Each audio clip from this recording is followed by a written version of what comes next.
to the channel. Welcome back to another book video. Today we are going to be doing our April book bingo review. As a review, some of the options are a memoir, a book with 500 pages, clouds on the cover, two-word title, bestseller, biography, new release, starts with an A for April, alternative realities, and more. Book featuring robots. Yeah, definitely up our alley. Definitely what I did this month. So I guess I'll just start it off. We all know what's happening. We're reviewing the books that we did read in April, seeing if we get a bingo or not. I don't know. So let's get started. Alright, so the first book that I read was Postcards from Summer. She be chonky. She be chonky. She was a lot. I read her for probably 2 weeks or so. Not every day. But April 3rd through April 14th. And my review, I gave this book a 4.5. I gave this book a 4.5. And my Fable review states, although a long one, I adored this story. The story jumps between present-day Lexi and past Emma, her mom, and their experiences on the island. Lexi is there trying to find out more about her mother, and the stories she learns are emotional, heartwarming, and jaw-dropping. It is truly a story about love. I was very satisfied with the ending. So, without giving anything away, I did really like this book. I loved that it did come from two different perspectives. The present day and then mom's journey, one summer that she spent, and that's hence the title. And she has postcards that she writes. She like keeps diaries and notes from that summer. And when Lexi goes to discover more about her mom, because she's dead, I don't think that was clear. If that wasn't clear, that's clear now. Not spoiler alert. It says it on the back. It does. She learns about her mom's past. She learns about all the things that her mom experiences that specific summer. And the twists and turns, because I don't really want to reveal it, because I liked uncovering it in the moment. Which I feel like the twists and turns was phenomenal. So yeah, well, the longest book I have endured in a very long time, if not ever. I did use an audiobook to read it, so that helped. But yeah, I really liked it. It's a good one. Nice. What's your first one? My first book that I read this month was Take a Hint, Dani Brown. And that was one that I had actually left over from March. Words are hard. Was Take a Hint, Dani Brown, and that was one I had left over from March. And I had started it like on I was like, oh, I could read this in a day, and I really could. But like the last day of March was just a lot. And then the first day of April was also a lot. So I just kind of rolled it into my first day of April because I didn't start it till like midnight. But this is another part of the Brown sisters. So I read Get a Life, Chloe Brown, the first sister. And there's another one which I think is Eve Brown. They're three different sisters. Which this one is really, really cute. I really enjoyed this one. It lived up to all the hype from the first one. Talia Hibbert has become like an auto-buy author for me, honestly. I didn't write a review, but I gave it a full 5 stars because, like I said, it lived up to the hype I was expecting with Get a Life. Chloe Brown was so good. She writes, like, the only way I can phrase it is, like, the Brown sisters have never seen themselves in a positive light. They're all bigger. They don't fit into mainstream media. They're not what everyone expects of them, like, or what everyone expects is like the cover girl for a relationship, which is what Talia writes a lot of. And it's just so well done, and she writes this girl who's learning to love herself in a relationship so well, because like all the Brown sisters love themselves as individuals. They don't know how to let themselves be loved, and that's what I really like about these stories. And she writes it really, really well, and it's very, like, if you are one of those people where like you have had those feelings in the past, it's very relatable. It's very able to see yourself in those things. So like I've enjoyed everything I picked up by her. She was my a book that'll make you laugh out loud for the bingo. So I don't think she wound up in one of my lines, like in my line, but I just, again, any chance to read more by her is easy selection for me. Nice. So I've enjoyed it. My second book that I read in April was Daisy Darker.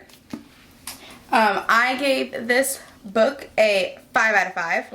So I said, amazing story, obsessed. I had so many moments of outward, or I knew it, or no way. I loved the twists and turns, character developments, and final reveal. I even reread the beginning of the story with a new perspective, as it was so eye-opening after reading the Epilogue. The epilogue, thank you. This is a well thought out, clue-like mystery. If you like murder mystery and jaw-dropping moments, this book is a must. So as you can see, I adored it. This was a story about a girl who goes to her Nana's house for their birthday, for her 90th birthday. Nana's 80th, my bad. Sorry. 80th. Nana's 80th. Yeah. Not the girl. And it's the whole family, immediate family gets invited, and then one like family friend. And the house is on an island, and if you know anything about islands, some of them, you can't leave once the tides come in. You have to wait for the tide to go back out and in and out, all that jazz. And reverse. So they're stuck on the island when Nana is discovered that she's murdered. Well, not her, but they discover Nana's murdered. And then more thing continues throughout the night. Secrets come about. I don't want to say if it's not on here. It is. And then an hour later, the next family member follows. So more than one family member continues to die throughout the night.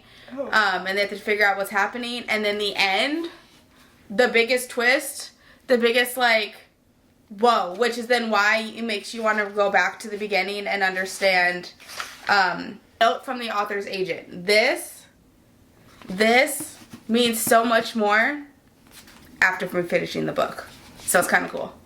All right, my next book was a poetry book, but it went to the one of a book with clouds on the cover, and it is The Land of Cranes. Land of the Cranes, sorry, my apologies. So I gave this book 5 stars.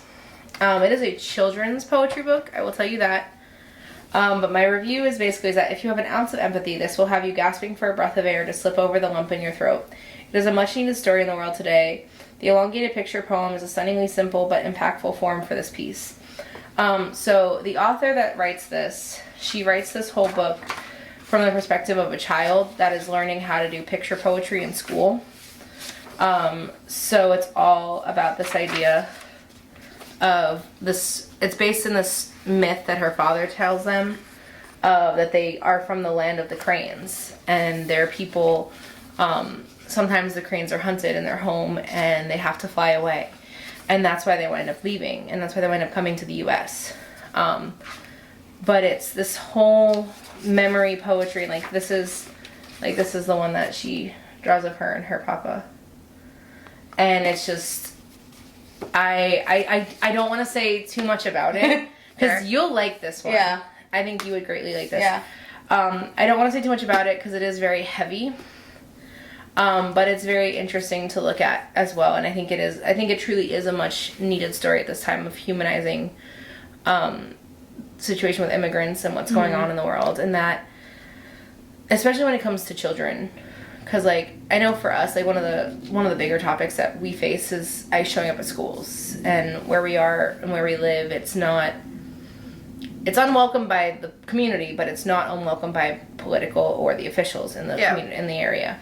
And so, for us, and there are some people that I've seen on social media, and I've seen, especially in our area, that are oh, they deserve it. I'm like, this is a 7-year-old child. They didn't ask to come here. They didn't ask to be brought into any of this. It's just what happened. And I think if more people could see the kid's perspective, and I think it's, because they also talk about the legal journey as well, and they use the picture poems in her legal journey as well. So I think it's a really good piece to humanize what's going on, and not in the negative side, but in the idea that everyone is a person, whether or not their means of coming to a place are legal, illegal, whatever it may be. They're still people, and there are still paths and ways to handle them and treat them with compassion, and understand that not every single one of them asked for this. But it was one that I devoured this in one night. And then I cried. Yeah. And then I looked at it again, and then I cried. But it's so beautifully done, and it just constantly goes back and forth in poetry, and like her drawings that she puts in there. It's just a great little piece. And it truly does continuously move. Like, you don't feel like you're reading poems. You feel like you're reading short little stories. Okay, yeah. Because all the poems are free verse. So it feels more like you're reading short little stories that just keep leading into each other and leading into each other. So it's a very smooth piece. And the fact that this is a children's poetry book is even more impactful, because I think it's also a great piece for kids to see and read. Because, like, I know one of my favorite things that I've seen lately is, like, well, they shouldn't have to learn about this, that, and the third. Right? It's like, kids shouldn't have to learn about what kids went through at Auschwitz, or in the internment camps in California for the Asian Americans and the Asian immigrants. But in reality, that was happening to 6 and 7 year olds. So by all means necessary, 6 and 7 year olds should be knowing what happens and what can happen. And I think it's a beautifully simplistic way. It's not graphic. It's not disruptive. It's not horrifying. It's just smooth and humanizing, and just almost like painting a picture. And like, there's pictures in it, but it's such a smooth transition of a piece. So that's why I gave it 5 stars, because it was just one that I was just like, well, I'm forever changed. Even though I'm already a pathetic person, I'm forever changed by this little poem. But it was just so good. So good. We'll recommend. We'll bring it to classroom if I can. We love it. Honestly. Alright, so my third book that I read in April was the novella Attachment to A Good Girl's Guide to Murder. So I read Killjoy. They never are. So this one is Pip's friends get together to do a murder mystery for her friend's, like, birthday, and then they have to discover, like, who the killer is. But, like, it's legit murder mystery, like, actual parties. So, like, he plans out, and all of them play a different character, and so it helps to introduce all the characters. And I did read that, like, I didn't have to read the rest of the series prior to this one. This one works as a prequel. However, I do think that, like, now that I've read the other book, or the first one, these characters will be more meaningful, and it also impacted knowing the characters in the first book, A Good Girl's Guide to Murder. So I gave this one a 3, and I think that is also impacted because it's my first one from it. That's fair. But I enjoyed it. No? Yes. There we go. So I said, this was my first read of the series. I am intrigued to read more. This was a quick read about solving a murder through a mystery game. I also agree with Pip. Way too easy of an answer. So the final reveal of, who did it, too simplistic. And I liked Pip's idea of who was the murderer so much better than what they revealed to be the actual murder. So yeah, super cute, super good. I will save the rest of my comments about the series for when we can talk about that one. My next book was a quick one that I picked up at the bookstore the other day, like literally like the day before I decided to read this. And it's Go See the Principal, True Tales from the School Trenches by Jerry Brooks. Which he is a comedian, he's a principal, a teacher turned principal that has also now turned comedian. And he's not even a comedian. The worst part is, like, as someone that works in education, he's not even a comedian. It's real. It's funny. It's teachers. It's realistic. It's a realistic comedy. And, like, I know these are the best comics pulled from real life. But he's not doing anything that, like, we're not seeing us in the classrooms or anything like that. Like, his comedy started as a way to humanize teachers. I think I gave this a 3 And I think because, I'm pretty sure I gave it a 3. One, it's super duper small. It's not a lot. It was a quick read. I think I finished 90% of it on the flight. On the to 2-hour Memphis. flight to Yeah. Memphis, yeah. And it's just like, I think that it's honestly great for someone like me who does have aspirations to go into leadership, because it's an interesting way to see how someone who has done a successful job at humanizing his profession and his teachers to each other, and to the community, how he's done that so successfully. Now, would I recommend this for every teacher? No, probably not. I don't think that every teacher needs to read it. More parents should definitely read it. If you're not in education, are you gonna give it like a 2 or a 1? If you're not in education and you're not an involved parent, then yes. Yeah. If you're an involved doesn't do parent, crap for you. if you're even a moderately involved parent, it'll do something for you, because I think you'll realize, because like he tells a lot of stories about things that have happened to him as a teacher and so what he's seen as a principal to his teachers.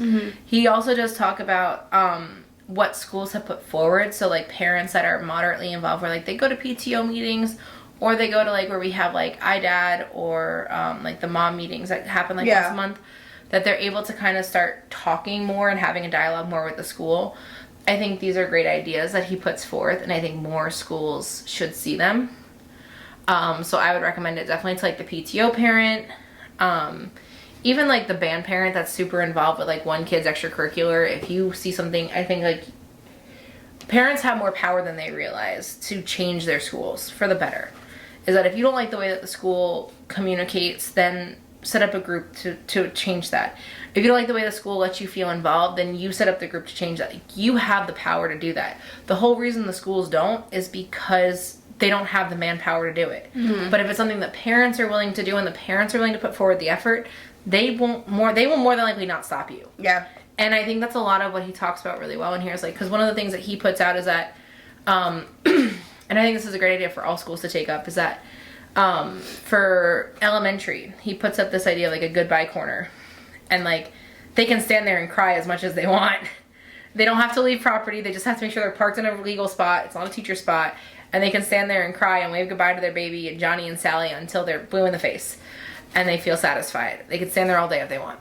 But he puts these ideas of like being able to bring the community more into the school and let them do stuff like iDad and stuff like that, but not just at an elementary level. Like he puts the idea all the way forward, like through. And I don't think it's a bad idea. Like there was one that was, I think also one of the things that I really liked is that he does, he talks about how like when we do community school supplies, like yes, it's frustrating, and this idea that like what parents buy is for their kid, but also like you have to understand that like we have a class of sometimes 30 to 35 kids, and we might have kids that have nothing. Yeah. And no one wants to be that kid that's called out or singled out. Like these kids are required to be in school. Like it is a legal requirement for parents to send their child to school in the United States, as it should be. But at the same time is that some of these parents that have to send these kids to school, they are living below the poverty line.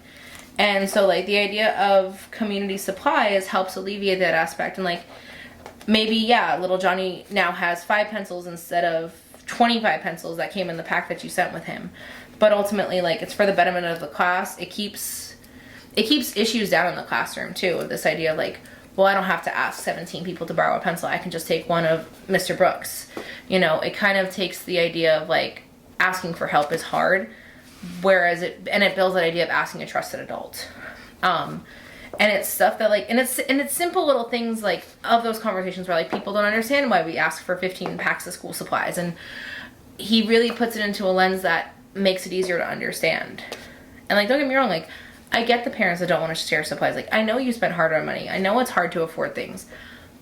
But again, it also creates a better class dynamic. Yeah. If you're not asking to borrow, because it's like, I lent you a pen 3 days ago. Can I have it back?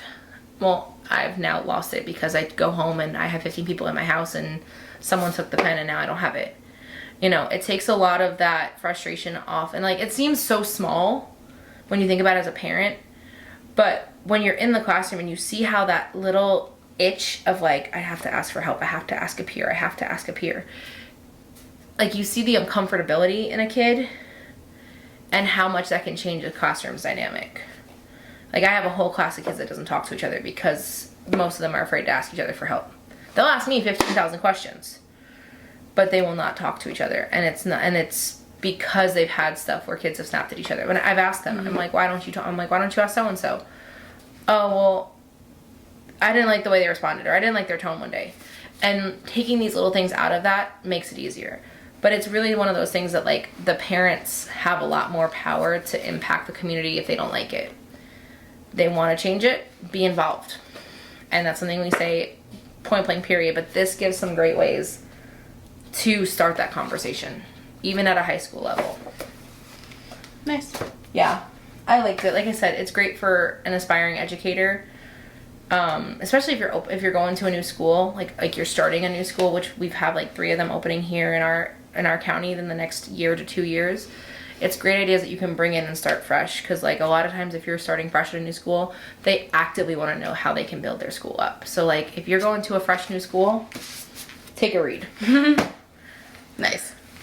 All right, so my 4th book I read was The Things She's Seen. I can't see nothing. I don't have glasses on. I gave this beauty a 5 out of 5. I said I finished this book with a completely different perspective than I had going into it. I remember reading the first 20 pages and being extremely confused and wondering if I was going to even understand the story. But then I kept reading and it sucked me in, and the analogies, imagery, and storytelling to describe a traumatic event was outstanding. It was a moving story about hurt, death, grief, and trauma that no one should endure. So this book is set in Australia. Well, not that you would know that from reading it. Like it says it on the back, but like there's nothing else in it that's like, oh yeah, that's Australia. Like it doesn't like point that out. It's just the fact that it says it on here. But like the legit, like exactly what my Fable review said, like the imagery and the phrases that are used to describe something that has happened to someone is amazing. Like it's just like jaw-dropping, like beautifully said. Yeah, for something. You said that when you were I've said that to you. Which like I don't want to like. I know it's hard. Ruin anything. I was thinking about the one that you told me about, and I was like, oh, that'll spoil so much. If you say it. Yeah. But like, so it goes back and forth between like, not poetry, but like short sentences to like chapters that have like full on more normal meat. And the short ones are like one of the characters like inner thoughts during the trauma, kind of, and then like the storytelling is like the rest of the meat of the actual like story. But again, I loved how this one ended, and I loved understanding the entire story once you finished it. Jumping in right at the beginning, it was just confusing because I started this like 2 or 3 times. I think maybe 2 times. Yeah, that's right. But then I actually read it for April, and I was like, oh yeah, this is great. I love it. I love it. It's to hear about trauma in one way and say you love it, it's probably strange, but like I'm gonna do it because I love it. That's where that psychology degree comes in, huh? Yes. My last book of the month was a book with stars on the cover, and it was Starry-Eyed Love. And so I'm more irritated. No. Okay, so like I guess irritated is the wrong word. I'm irritated because I found out when I started logging this book, and I read a large chunk of this in one sitting. So when I went to log it and log my reading for it, I was pissed because I found out it's a sequel. It's just like the Brown Sisters, and it's another set of sisters. There's 3 sisters. There's 3 books in the series. Oh. And this is technically book 2. Oh. So I gave it 4 stars, and I said I didn't realize this was another sibling series, or that this was book 2. But to be honest, it was really cute. I genuinely found myself running through this. It was so sweet and cute. My only note is that I just don't like the miscommunication. Okay. Yeah. It is now. I'm not sure that's like I wouldn't put that as the only trope that's in here, but there is a lot of miscommunication in this trope in this story, and I don't like miscommunication when it comes to romance. To me, it just kind of irritates me, and I think that's for me, just me, because like I am very blunt, I'm very direct, I'm very just like say it, just say it with your chest, and so for me to sit there and be like, just tell her you like her, for like 15 pages is a lot. And I remember just being like, just tell her what you mean. Just tell her what you mean. And it's very frustrating to read because like, and I think that's also just like, it goes along with like getting that secondhand embarrassment because like, you know, you watch TV shows and like, they're just like, they're slowly making a fool of themselves and you're just like, I can't watch, but I can't look away. Cause like I'll miss something, you know? And that's how I felt whenever there was a miscommunication moment. I was just like, and that's why I marked it down as I did. I think it probably, without the miscommunication for me, it probably would have been a 4.25 or a 4.5. Okay. Because it's a really great story. Like, she writes it really well. It's really sweet. It's really quick to follow. But just like that miscommunication just irritates my soul. Yeah. And it's not for like, and like it doesn't need to happen, I don't feel like. Now, it would have been a shorter book if it didn't happen, but I don't know that it was necessary in terms of like character development for me. Okay. But I did enjoy it. I do want to now go back and find the other books because apparently there's other books. But I did enjoy it. I would definitely, like I said, I would definitely read the other books. And there's a lot more. Like, I would love to definitely read the first one to get the First Sisters story because like it's partly in there. It's like I know how the First Sister story is going to end because it's noted in that book. Mm-hmm. But it would be interesting to see like the First Sister's journey, so to speak. So that is that's where that is. Cool. All right, down to my last book of April. Woo! I read A Cup of Flour, A Pinch of Death. Thank God we finally found this book. This book. This is the third book in the Baker Street Mysteries collection. Yep. Words are not coming. Series. That's what I want to say. Series. I believe this is the third book. I gave this book a 4 out of 5. And I said this was, I was generally strung along the whole time until they revealed who the killer was. I thought it was a great twist to the entire story. A solid 4 out of 5. These books are such a fun and easy read. So this book, I think she's writing another one to the story or in the series. However, the way this one wraps up, almost like wraps up and brings in the other two books because it involves characters, because you know it's a series. So it literally involves the same characters throughout all 3 books, and certain people come back into the storyline in this book. And they are part of the actual mystery and murder. So I thought that was really fun to bring someone back and be like, oh yeah, I remember that character from the first book. And like, wild to think that it was that one who did something. Oh yeah, she's got another book. Okay, that's what I was like, I'm pretty sure she has another one this year. coming. Yeah. I'll be getting that one too. Called Icing on the Murder. We'll be getting that one. So, yeah, I thoroughly enjoyed this one. I enjoyed all of them. I'm pretty sure all of them probably had like a 4.